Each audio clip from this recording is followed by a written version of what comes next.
All right, I think we're live. We are recording.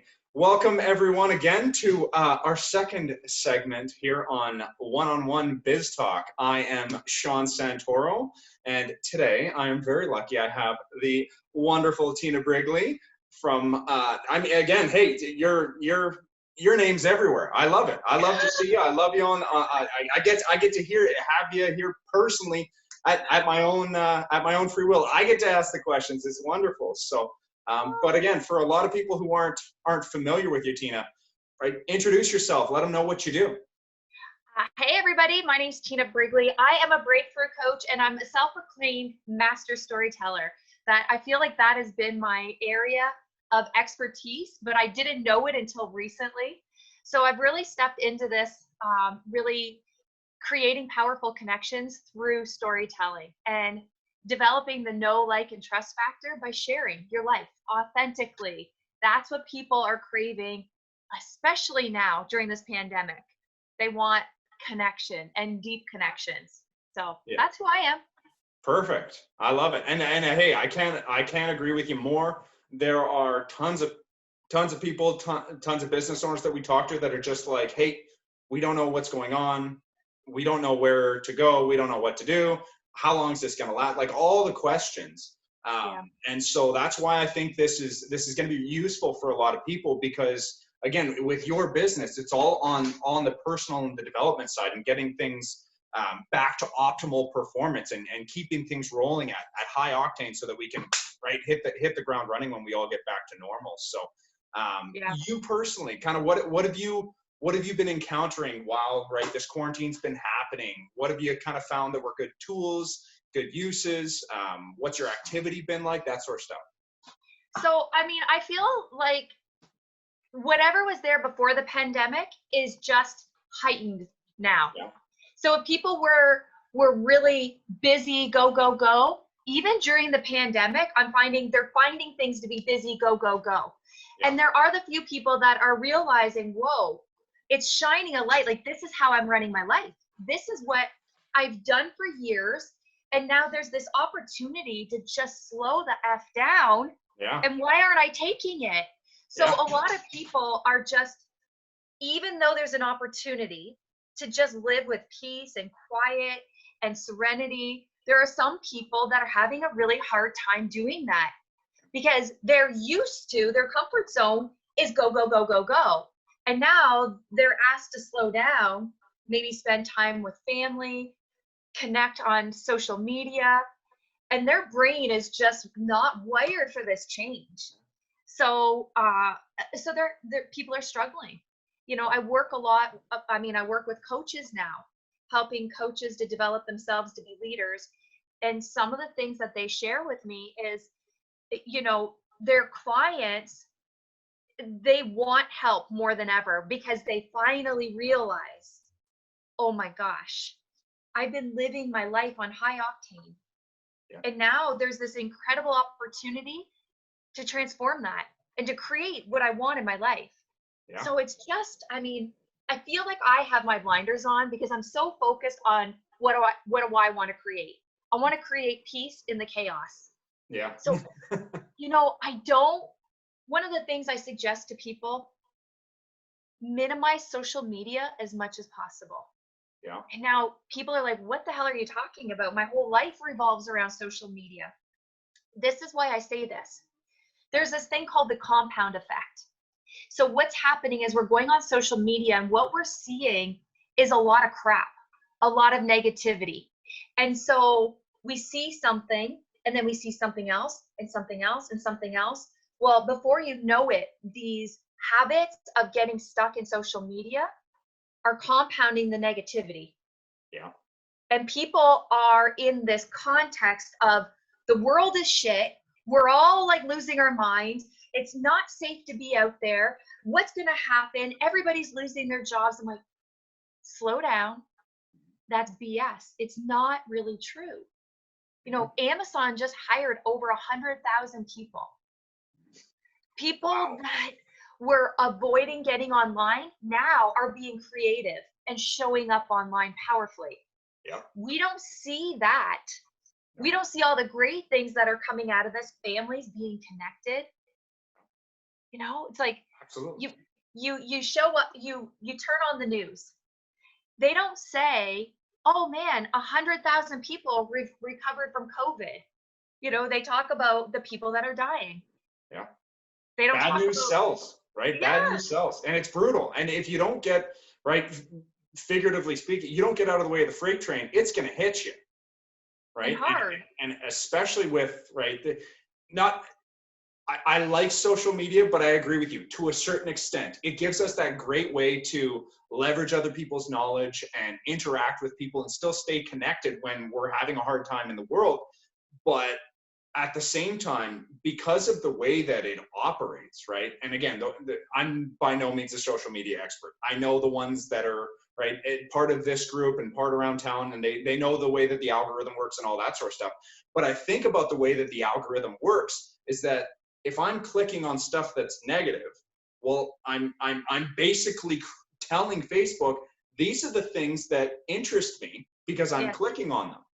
Yes. And Facebook's going to say, okay, well, I'm going to keep sending you that stuff because you're basically saying you want to see it. Yes. And then all of a sudden, now the snowball is going. And so Yes. I completely agree with you there. You gotta limit the stuff that you're seeing. At least limit the negativity, right? If you're going to click on the good stuff. Click on the good stuff. And the best way to connect deeply is to just reach out and send people private messages. Yeah. Hey, how are you? What are you As simple dealing as that. with? What are you creating? How are you spending your time? Now, it's funny because I got this, I do a lot of work on LinkedIn, and I saw this coach post this expression. He said, I'm tired of snake oil salespeople trying to sell me something. And he was referring to coaches trying to sell their services. And so I thought about this for a second, and I thought, what is my approach when I reach out to people? What is my intention? And I had to really shine a light on an inauthentic way of being. I'm a coach. Of course, I want to work with more coaches. Yeah. And so that's always in the back of my mind. Like, who can I work with? And I thought, that is so effing snaky. I'm like, oh my gosh, I get it. And then I said, okay, so what do I really want to create? I want to basically online, I want to knock on somebody's door. I want them to open the door. I want them to invite me in, have me sit on their couch, offer me a coffee, and I want to share what's going on in my life, what's going on in their life. And if I see that they're stuck, then I want to ask them, do you need some help with that? That's the only way it works online. It's not, hey, thanks for the connection. Want to read my article? Hey, thanks for the connection. Do you want to buy my book? Hey, thanks for the connection. Do you want to buy my supplements? It doesn't work that way. Yeah. It's like walking into somebody's house, sitting on their couch and saying, so I heard you have a problem. And they're like, whoa, dude. Yeah, there's no connection. I don't know you. I don't know how you got in my house, but this is snaky. I don't like it. Yeah. But if he hadn't have posted that, I wouldn't have shined a light on a bit of an inauthentic way of being. Mm-hmm. And that just transformed how I connect with people in a big, powerful way. Just like, what is my intention every single time? I want to know, what are you creating? Maybe I can learn from you. Maybe I can connect you to somebody else. And I know, like, you and I have had multiple conversations before. And because we have that connection, I'm always thinking, Sean's my money guy. Who do I know that's dealing with money issues? Okay, you're always thinking about how you can connect people. Yeah. It might not be, people might not need to work with me, but I might know somebody that can help them with whatever they're dealing with. True. And they may not even know that they have a problem until they talk to you, right? Maybe you're the one who asks that one right question that gets them thinking, I never thought of it that way. That's a good point. Right. And so I agree, like communication all day long. If there's a need, right, don't try and jam a square peg in a round hole. But let's have conversations with people and see where we can help. If you can help first, then we'll figure out the rest. But see where we can help. And I completely agree with you there. So for a lot of business owners, right, that might be part of the group and might be watching here, Again, it's kind of vague because everybody's in different businesses, but if you could give them like a couple of just in terms of mindset stuff, and we were talking about this before we got started, but mindset stuff so that, because what's going on in the world is a lot of people are taking the opportunity to kind of internally reflect and see where they can grow mentally, right, physically, emotionally, all those kinds, spiritually, all those kinds of things are kind of working together. But not everybody's doing that. A lot of people are just, hey, I'm on vacation, right? This is an opportunity to get flat-footed. And so what I'm trying to share with people is say, listen, you can be flat-footed. Go for it. It's your life. You can do whatever you want. I'm not going to be here to tell you what to do. But if you can consider the fact that as business owners, and I was chatting with Frank about this the other day, as business owners, we have other people out there doing the same business, right? And if they're sitting flat-footed and we just take that one little extra bit of initiative, while I've got 18 hours at home now during the day, if I can just, right, improve a little bit, improve the value, help a little bit more, that can be the difference maker between when things go back to normal. That could be the difference of starting from stop or having that kind of rolling start and bang, you're out the gate. Exactly. It is, again, it's the compound effect. Yeah. The little habits that we do today are compounding. Yeah. And when this pandemic is over and the world is back to a new reality, I mean, this is history changing. Yeah. Events that happen in history like this, they dramatically shift history. So this is history in the making. So as we're stacking, compounding all the little habits that we do on a daily basis, by the time this is over, we're going to have habits established that are going to accelerate our business.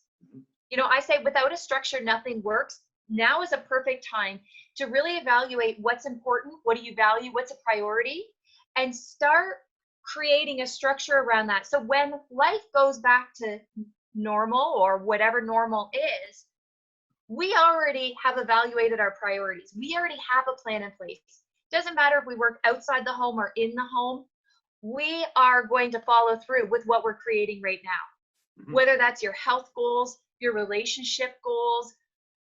I don't believe that we will go back to business as usual. The go, go, go, grind, grind, grind, because people now are feeling what it's like to slow down. Mm-hmm. They're going to want to hang on to that feeling, that pleasurable feeling. We only do what's pleasurable. So we have to get the pleasure from what we're creating right now. Mm-hmm. And then we want to keep it going. And then what we do is when life comes back, when it's back to normal, now we fit our work into our life and not the other way around. Which I think is a great mantra to have, right? And everybody always says that. It's like you can't disturb the home, right? Home team is where that's your base structure. That's your foundation, right? Just like a house, you got a faulty foundation. Well, right, the upstairs isn't going to work very well if the basement's all moving around, right?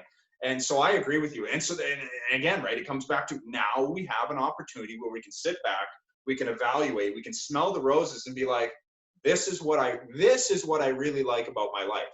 This is what I don't really like. And at the same time, if it's been being away from work, right? Because some people, hey, it's a reality. They got to work to pay the bills. Doesn't mean that they like their job. Doesn't mean that they like what they're doing or where that they're going. But this might be an opportunity for, again, them to sit back and have that reflection like, wow, I didn't actually realize how miserable I was doing that until I've been home for 3 weeks, right? And, you know, the other reality is that sometimes people use work as an exit strategy to avoid life. Yeah, that's right. They immerse themselves. They immerse themselves in work, you know, because that has become their comfort zone. Sometimes building relationships and connections, even at home, if there's a breakdown or teenage kids that are driving you crazy, whatever, it's easier to just go to work than to take that on. But now we have no choice but to take that on. Yep. And how beautiful it is, you know, to be able to have the time to really shine a light on it and say, okay, this is important right now. Yeah. And if people need help building that connection, the relationships, whatever, there's thousands of people out there giving pretty much free, a lot of free advice, a lot of free coaching. I see free coaching sessions all the time. Hey, let's just have a conversation, you know, and there's people there that are saying, let me help you. Mm-hmm. And there's a lot of people that are saying, yes, now is the time. I have the time. And this is actually important to me. And I realize now how important it is. And like you said, it is the foundation. I don't want things to go back to the way it was. I want home to be my safe haven. I want to live life and not be at the effect of it. Mm-hmm. Absolutely. Yeah. Right. That beautiful focus. I love it. I love it.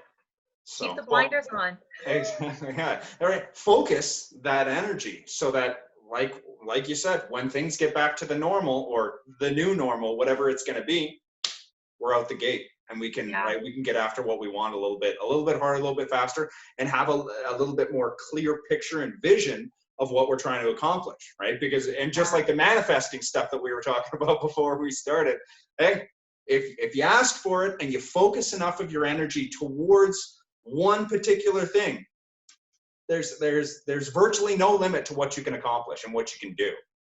Oh my gosh. Yeah. The one thing. Yeah. The one thing I always say, there's one thing in your life that you're avoiding, you're stepping over, you're not taking on. Now that one thing is just like a beaming light shining in your eyes. There's music all around you. It's loud. It's like, I can't avoid it anymore. I have to take it on. But when we are willing to take on that one thing in our life, whether it is our finances or our business or our relationship to ourselves, our relationship to others, our spirituality, when we take it on, everything else ripples. Other areas of our life ripple, because how we do one thing is how we do all things. And so when we are really focused on the one thing that we feel might be really hard to take on, and we take it on with velocity right now, we will see a ripple in all other areas, where I believe that people are just going to be more satisfied with life. Yeah. They're going to be living life. And I feel like we haven't been living life. We've been living on this hamster wheel, pretending we're living life. What a refreshing concept. But yeah, if we don't jump out of bed excited, we are not living life. Yeah. We're living at the effect of life. And I'm not okay with that. Mm-hmm. I'm not. That's beautiful. And like, get out there, take charge, do it here, do what you got to do, and just keep the engine. Don't drop it into neutral. Keep the engine running. You got to drop it down a gear. Okay. Right. Reflect and do the things that you got to do to make you better in here. But be ready to, kick it back into gear when things go back to normal, and see how we can improve right over this time period while we've got the time. Yeah. We get to be creative right now. That's it. That's it. I'm running way higher velocity than I was before the pandemic, and I have less stress and overwhelm now than I ever have, even though I'm busier than I've ever been. Busier. Yeah. You know, I have family time. I have time with my husband. I have time to work out every day. And I probably have 10 conversations a day with amazing people up to amazing things. Yeah. Like, does it get any better than this? Okay, yeah, I can't travel right now. That would make it better. Yeah. But I'm just laying the foundation to have my live events again, to travel again, do my retreat in Bali. Like, I'm just setting it up. I was on a Zoom call yesterday. Yeah, I think it was yesterday. And a gal was telling a story about, she had a friend of hers that had her Mexico money put away to the side. Yeah, I'm going to Mexico in April. So it was whatever her time lapse was, but it was supposed to be happening during this. And she said, well, I already saved the money. My backyard could use a spruce up. So she did like a beautiful renovation to her backyard, got some chairs, got some everything set up, some fountains. And now she just made her own little oasis, but she can use it every day. So again, is it nice to be in Mexico on the beach? Of course, right? Or wherever you want to go. You want to go to Rome, you want to go to Australia, it doesn't matter. Yeah. Right? Would it be nice to go there? Of course. But let's see what we can do to kind of, work with what we got. And you might make your own little paradise 18 feet from where you're sitting. And you can go every day. Yeah. I love it. Everything's available in our own backyard. Absolutely. It's like all everything's here. Available within. Yeah. You just got to ask for it. Ask for the help, and search and identify what you need. Yeah. So, but this has been perfect. Thank you very much, Tina. I do appreciate it. I will let you get back to your day. But again, thank you again for coming on. Everybody who's tuning in, thank you for watching. We have Tina Brigley. Definitely check out some of her wonderful videos and all the content she's got on tinabrigley.com. I think you've got some TED Talks and stuff on there. Yeah, Tons of stuff. YouTube. I'm all over the place. You can find me. Perfect. Awesome. Thank Well, thank Sean. you again. It's been a pleasure. Yeah. Absolutely. Thanks, everybody. Take care. See you, Tina. Bye. Bye-bye.